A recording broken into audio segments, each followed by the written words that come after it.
Espírita Mansão da Esperança. Eu me chamo Gabriela Fragoso e mais uma vez nós estaremos aqui juntos para explanarmos mais um tema da obra Fonte Viva, psicografada por Chico Xavier, pelo Espírito de Emmanuel.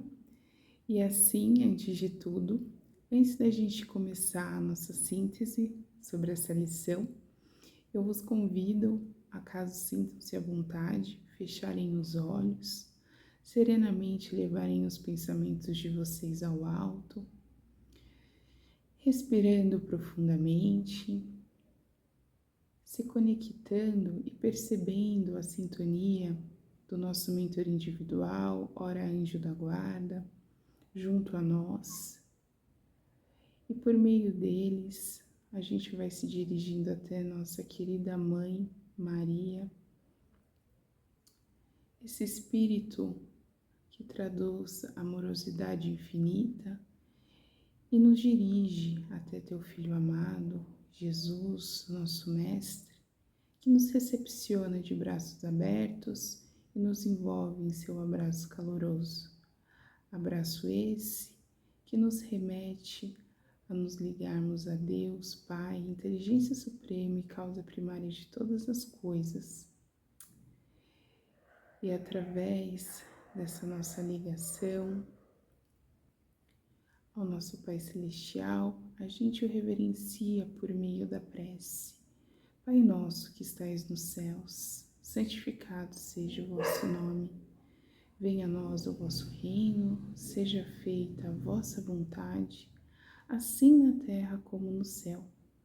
O pão nosso de cada dia nos dai hoje, perdoe as nossas dívidas, à medida que perdoamos os nossos devedores, e não nos deixeis cair em tentação, mas livrai-nos de todo o mal, que assim seja, graças a Deus. Mais uma vez, mais harmonizados, sejam todos bem-vindos. E a lição 113 de título seguinte é: busquemos o melhor. Por que reparas o argueiro no olho do teu irmão? Quem disse foi Jesus, e essa passagem consta no Evangelho de Mateus, capítulo 7, versículo 3. O que Jesus vem a nos convidar quando ele nos questiona o porquê de nós repararmos o argueiro ao nosso próximo?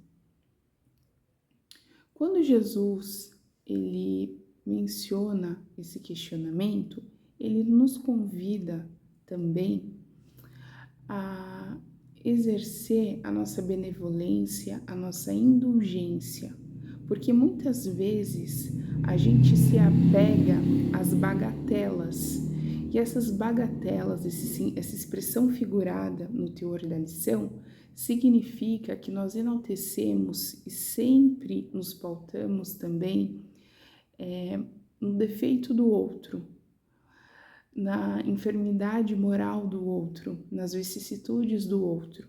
E muitas vezes nós perdemos e desperdiçamos oportunidades boas de um bom convívio, de uma boa troca de aprendizados e ensinamentos com o nosso próximo, em detrimento do argueiro que compõe o nosso olhar sobre eles. E que a gente não deva se esquecer que também somos constituídos de vicissitudes, de enfermidades morais, que carecem também de reparação. E por essa razão, há também aqui que é imprescindível a gente se habituar à visão da procura do melhor. Gabriela, o que você está querendo dizer com isso? O que é buscar o melhor?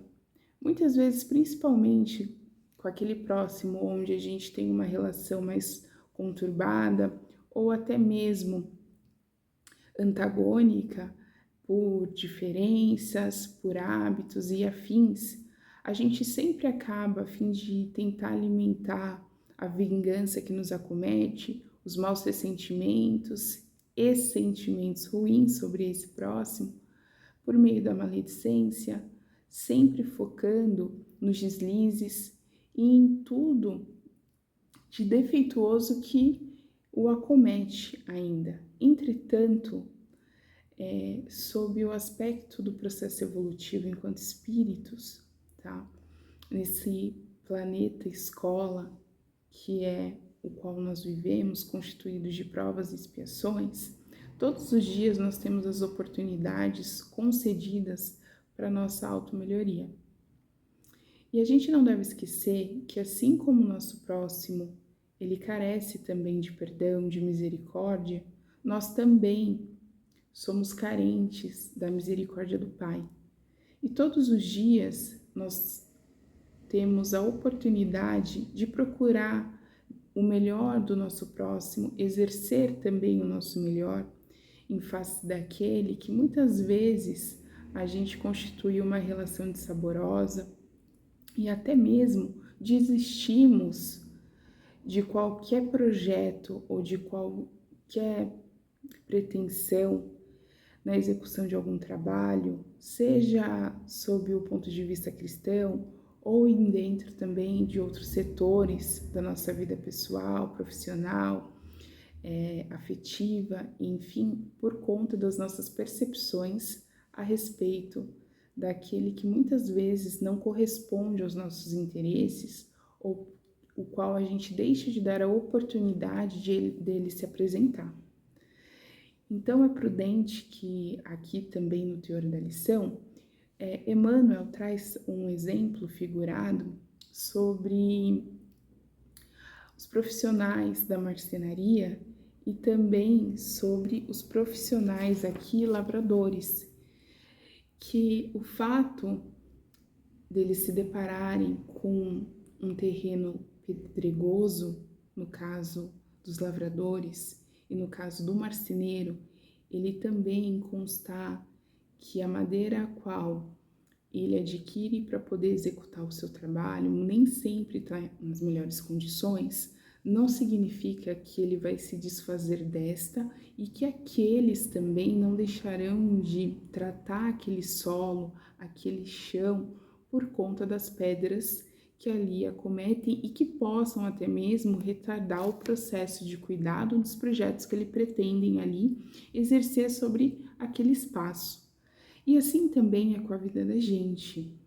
Então, muitas vezes aqui, essa lição, ela traz para nós, peço desculpa até pela redundância, mas o olhar mais afetivo e mais complacente perante a transformação do outro, o processo evolutivo do outro, que também é uma oportunidade para que a gente possa exercer aí a nossa paciência, a nossa amorosidade, a nossa mansitude, porque muitas vezes a gente exige do outro coisas, fatores, condutas que nem mesmo a gente que corresponde ao nível de qualificação da nossa exigência.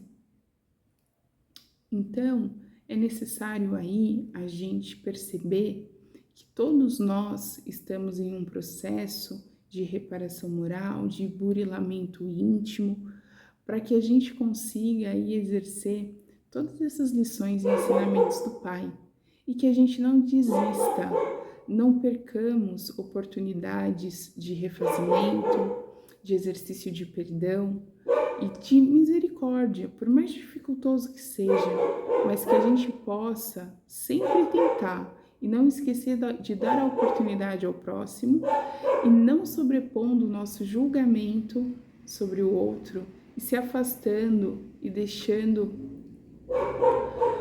projetos e sonhos que poderiam aí serem constituídos em favor do bem do próximo, ao nosso também e à nossa melhoria íntima, moral, em face da nossa ignorância, das nossas bagatelas que muitas vezes são enaltecidas em detrimento do nosso egoísmo, da nossa inveja, das nossas malfeitorias morais.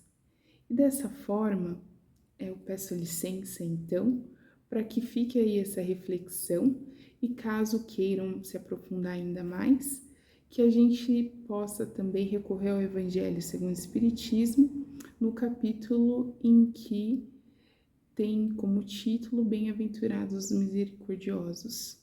Tá? porque dele será o reino do céu. Que assim seja, que Jesus possa nos envolver hoje e sempre, e dessa forma eu vos convido, caso queiram, a fecharem os olhos e serenamente, tirando dos nossos corações, vamos direcionando os melhores sentimentos e pedindo licença para elevarmos assim as melhores vibrações, em especial a esse universo, a esse sistema solar, ao planeta Terra em especial e as moradas adjacentes em torno dessa casa que nos protege, que nos guarda, e dessa forma vamos vibrando por cada país, continente, crença, religião, filosofia, cultura e etnia. Vamos vibrando pelos países que se comprazem em guerras, catástrofes naturais, que a intercessão do Cristo se concretize a cada dia no coração desses irmãos. Vibremos pelo Brasil, pelos seus governantes e dirigentes. Pedimos licença para vibrar por todos os postos de socorros, pelos vales dos abortados, dos suicidas. Que a intercessão do Cristo recorra a esses irmãos. Dessa forma, vamos pedindo licença para vibrar por todos os asilos, pela velhice desamparada, pela juventude iludida, por cada criança do planeta. Vamos vibrando dessa forma por cada um de nós, pela nossa reforma íntima, pelo nosso burilamento moral e que a gente sempre possa buscar o melhor. Sob a permissão de nosso Pai, que assim seja, graças a Deus.